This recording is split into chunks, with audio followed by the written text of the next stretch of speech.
성경을 볼 때 말씀 안에 반드시 나를 대입해야 할 때가 있습니다.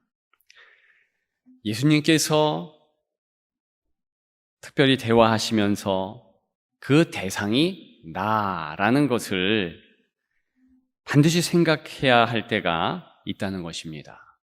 예수님께서 판단하는 대상 또한 나라는 것을 깨달아야 할 때가 있습니다. 가령 오늘 본문이 있는 누가복음 19장에 보면 삭개오가 나오죠. 나무 위에 올라간 삭개오입니다. 그 삭개오가 나다, 그렇게 생각하는 거죠. 또 예수님께서 예루살렘에 입성하실 때에 나귀 새끼를 타고 입성하십니다. 역시 그 나귀 새끼가 다름 아닌 바로 나다, 그렇게 생각하는 것입니다. 여러분, 오늘 본문이 꼭 그렇습니다. 이 41절에 보니까 우리 예수님께서 가까이 오사 성을 보시고 우셨다 했습니다. 예루살렘 성을 보신 것이지요. 그리고 우신 것입니다. 애정이 있으셔서 우셨습니다. 원문에 쓰인 이 우셨다라는 동사는 그냥 눈물만 흐르는 그런 울음이 아닙니다.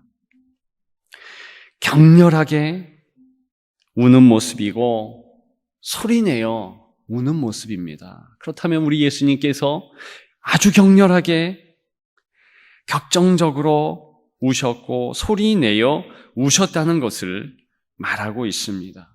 사랑이 없다면 그렇게까지 우시지 않을 것입니다.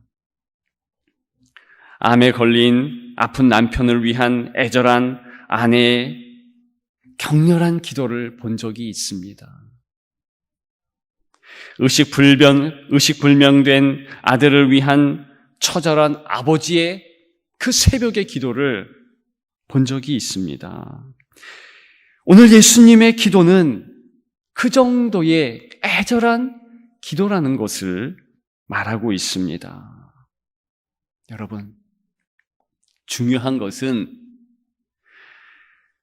이 애절함이 나를 보시고 그렇게 표현하시면서 우실 수 있다는 것입니다.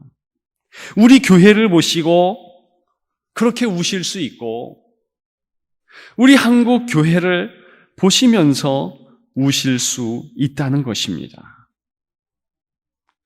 오늘 본문 주님의 이 눈물은 첫째, 변화를 요구하는 눈물입니다. 다시 한번 본문의 주님의 눈물을 살펴보자면 우리 예수님은 군중의 환호를 받으시면서 예루살렘에 입성하셨습니다. 38절에 보니까 찬송하리로다. 무리들이 그렇게 예수님을 환영하지 않습니까? 기쁨의 환호지요. 바리새인 몇 명이 제재를 요구할 정도로 엄청난 환호성이었습니다. 그런데 주님이 갑자기 소리내어 격렬하게 우셨다는 것입니다. 주변 무리의 얼굴에 웃음이 사라졌습니다. 삽시간에 그렇게 변하지 않겠습니까?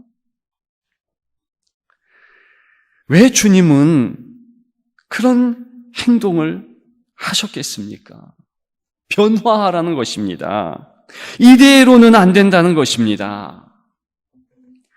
예수님 시대의 예루살렘은 세계적인 도시로 성장했습니다. 원래는 별로 주목받지 못하는 군사 요새일 뿐이었습니다. 그러나 헤롯 왕이 세계 어떤 신정과 비교해도 뒤지지 않을 그런 성전을 개보수했고 드디어 완성하는 시기였습니다. 그 위용에 많은 이방 관광객들, 유대인들이 몰려왔다는 것입니다. 예수님의 제자들도 이 화려한 성전을 보고 대단하다, 그렇게 찬사를 보낸 터였습니다. 또 이 예루살렘 성에는 고대 도시에서 제일 중요한 공공저수지가 잘 갖추어졌습니다. 예루살렘 성에 유대인들이 자부할 만하죠. 그러나 그런 외형적인 화려한 뿐이었다는 것입니다. 내적으로는 그들의 모습이 어땠습니까? 하나님을 향한 진실한 신앙을 잃어버린 지 오래되었습니다. 지금 예수님께서 왕으로 오셨는데 사실은 알아보지 못할 정도가 되었다는 것입니다. 곧 이들은 그 예수님을 십자가에 달려 못 박아 죽이지 않겠습니까? 오늘 본문 42절에는 예수님이 평화의 왕으로 오셨다는 것인데 그 예수님이 어떤 왕인지 전혀 가늠하지 못했다는 것입니다. 44절에 보면은 보살핌 받는 날 그랬습니다. 지금 그 평화의 왕 메시아가 오셔서 보살펴 주는데도 불구하고, 그 은혜의 날이 되었는데도 불구하고 이 유대인들은 그것을 전혀 알지 못했다는 것입니다. 비참함 아닙니까? 이들은 내적으로 하나님을 향한 신앙을 잃어버린 지 오래되었습니다.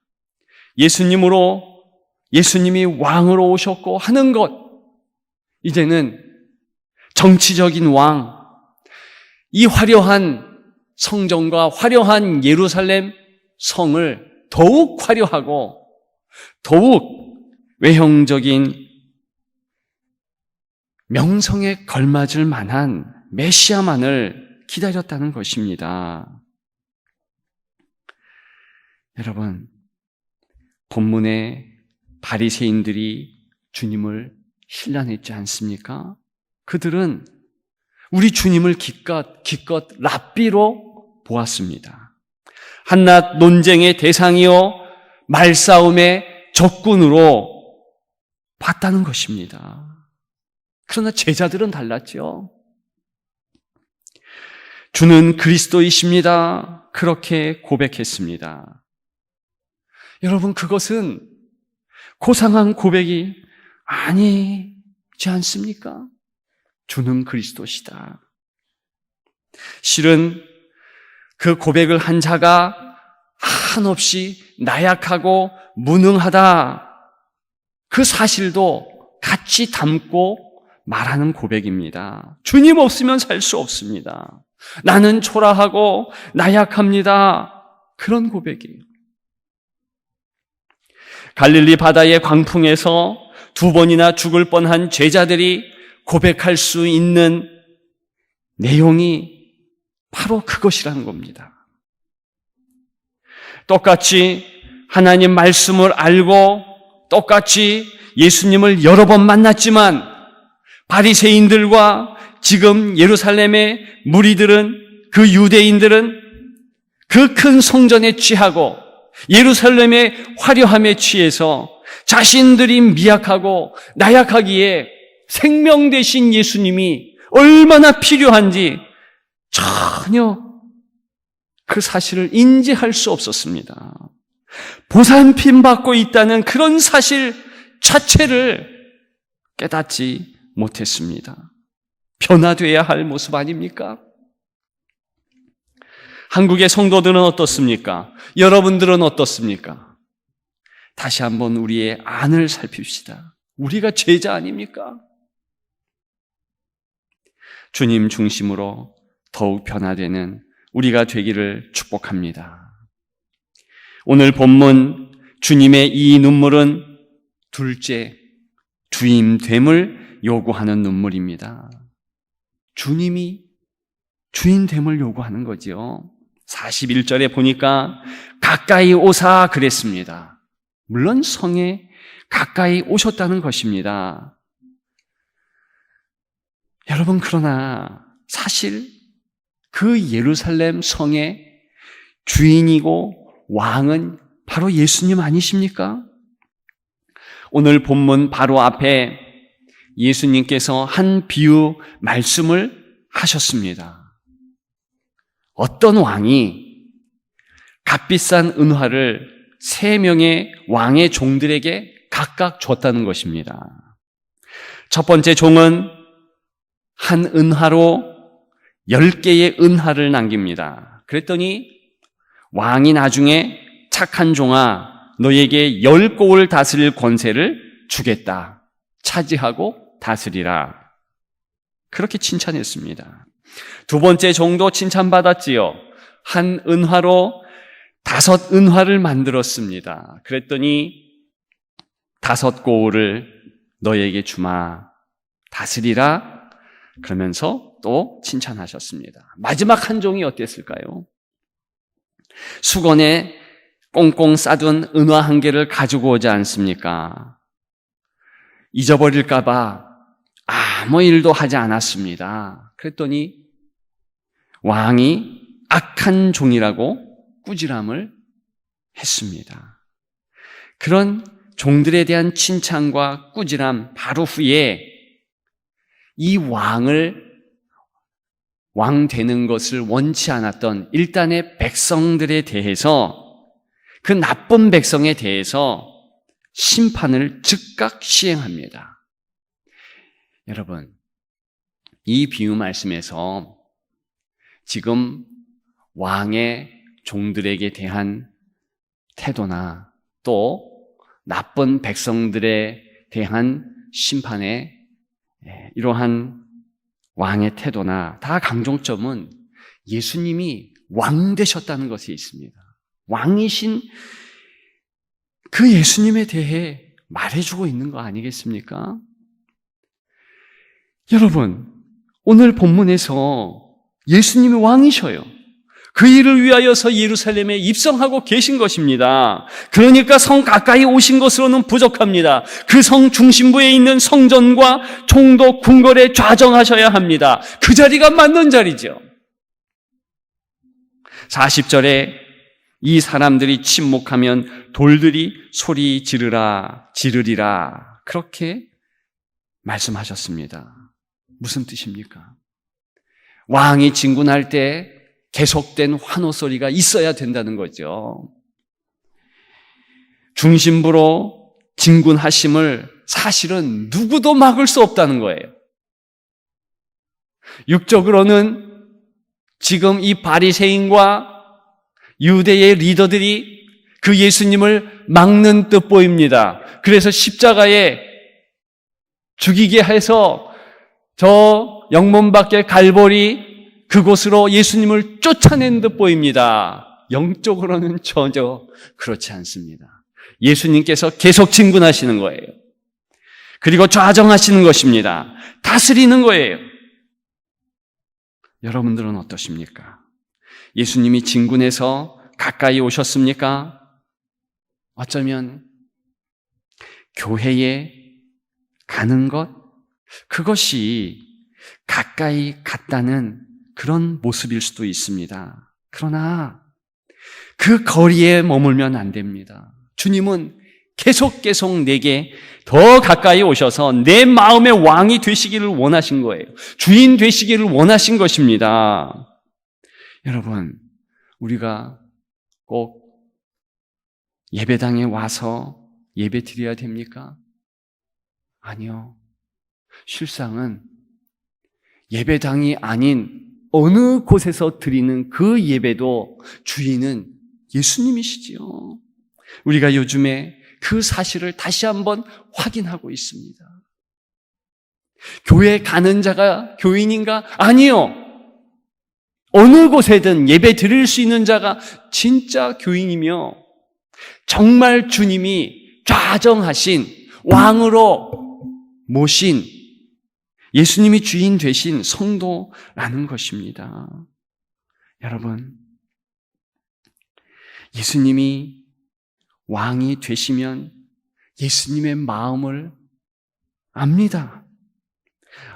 왕의 선한 종들과 같이 부지런히 일하기를 원하시는 바로 그 주님의 마음을 안다는 거예요. 주님의 슬픔도 알죠?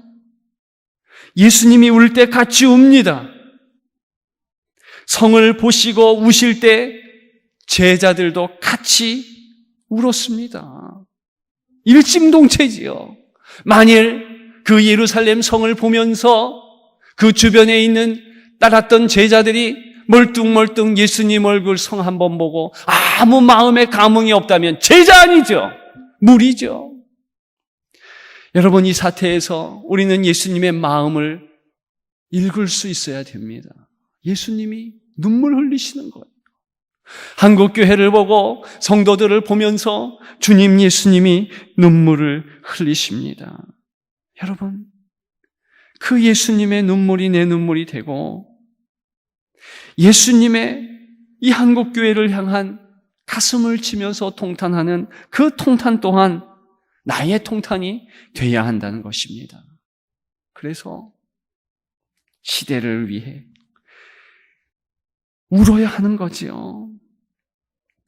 오늘 주님이 이렇게 울으시고 십자가에 피를 흘리신 것, 나를 위한 것이고 다른 성도를 귀하게 여기신 것 아닙니까?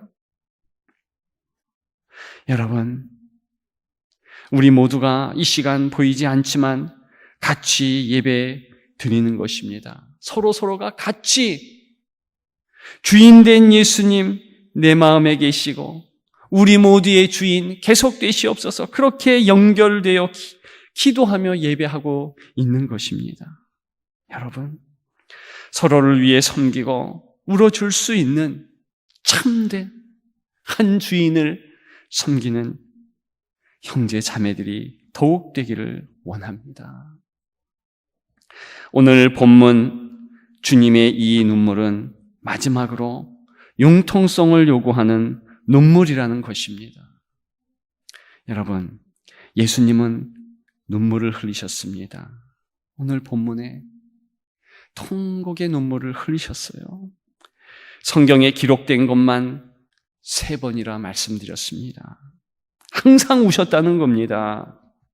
인생의 죄악을 위해 기도처, 즉 광야에 계실 때, 한가한 곳으로 나아갈 때에 바닷가에서 저 산 위에서 그 기도처에 오를 때마다 주님은 많이 울으셨다는 것입니다. 그래서 히브리서 5장 7절에 예수님께서 심한 통곡과 눈물로 간구와 소원을 올렸다 말씀드리지 않았습니까? 그렇습니다. 인류의 죄악을 위한 중보자이시니까 당연합니다. 그러나 주님이 그렇게 항상 우시면서 슬퍼한 것은 아니에요. 여러분 아시다시피 우리 주님은 항상 기쁨이 또한 충만하셨습니다. 병자들로 대변되는 많은 죄인을 만나신 것은 기쁨을 주시기 위함이었습니다. 또한 그것이 주님의 기쁨 되었다는 것입니다. 예루살렘에 입성하시면서 일부러 여리고 성에 들리셨습니다. 그리고 한 사람 삭개오를 만나셨지요. 그 삭개오를 만나서 기쁨을 주시려 하셨습니다.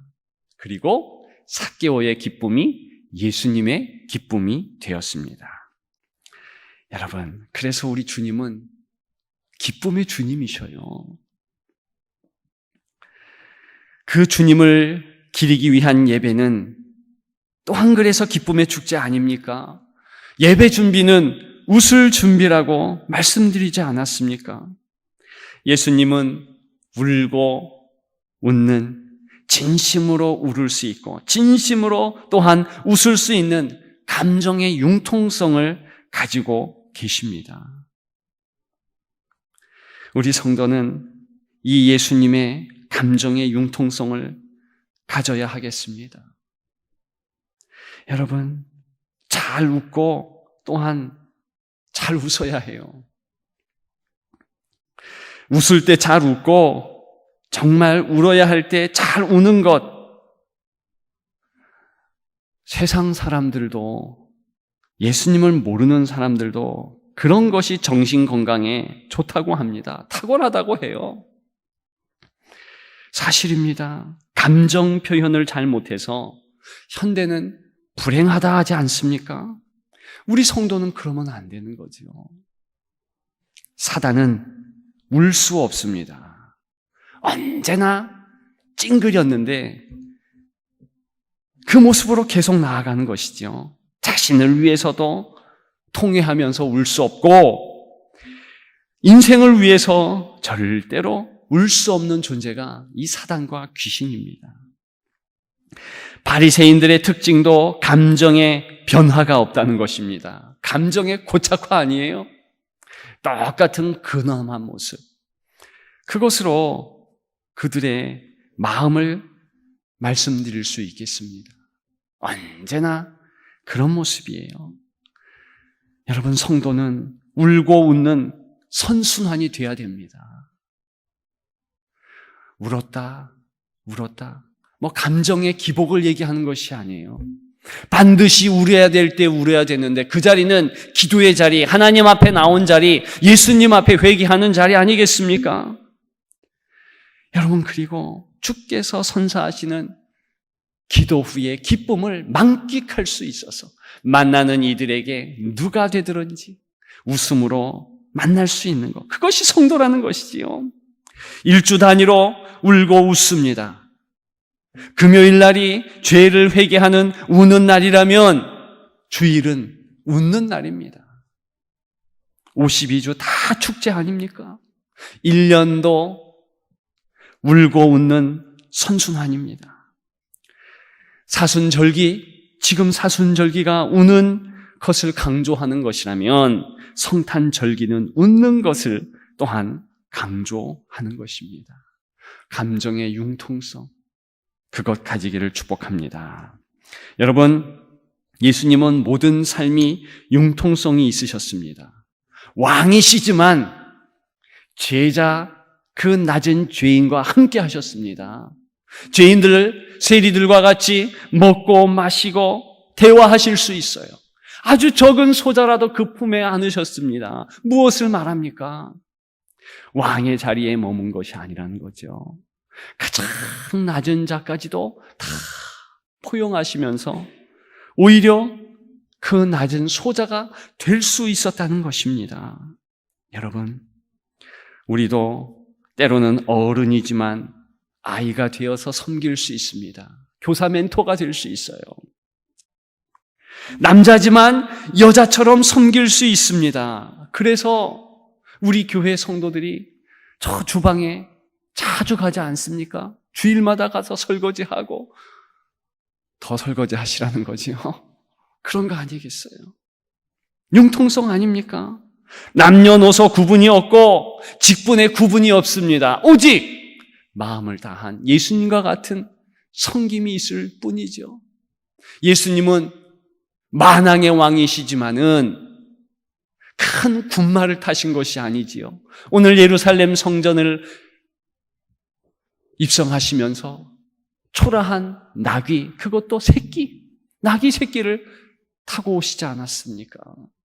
그렇게 하실 수 있는 것이 융통성입니다. 그렇게 할 수 있는 것도 또한 성도입니다. 어느 자리에서는 가장 낮아지게, 그렇게 오직 주님의 낮아진 섬김을 보이는 우리가 되기를 축복합니다.